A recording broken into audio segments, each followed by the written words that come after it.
नमस्कार शुभ संध्या। कौन आपण माने जानिछंती बजरंगबली काहेकि पंचमुखी अवतार नहीं?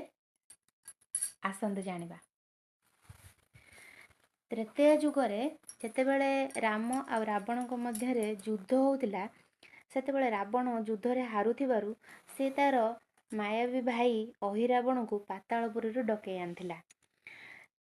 मायावी राक्षस तो युद्धर नीति जानी नांदी ना, तेणु राम लक्ष्मण जेतेबेले राति तांको युद्ध शिविर रे विश्राम नहीं सेही समय राम लक्ष्मण को से माया द्वारा पातालपुरी की किडनैप करी नहीं गला।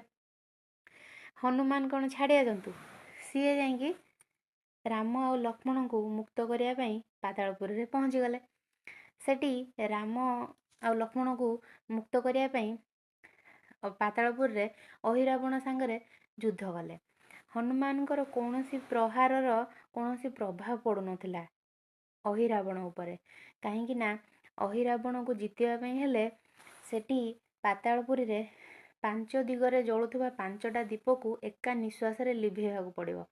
तेणु सेही समय रे हनुमान कौन कले पंचमुखी अवतार रूप नैथिले, जोथिरे कि प्रथम रूप थिला गरुड़, द्वितीय थिला हयग्रीव, तृतीय थिला बराह, चतुर्थ थिला नरसिंह आउ पंचमटी स्वयं हनुमानकर।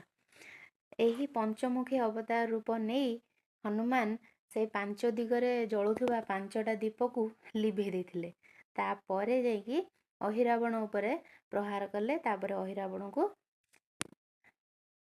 मारिदेले आ राम आ लक्ष्मण को सेठु उद्धार करी आनिथिले।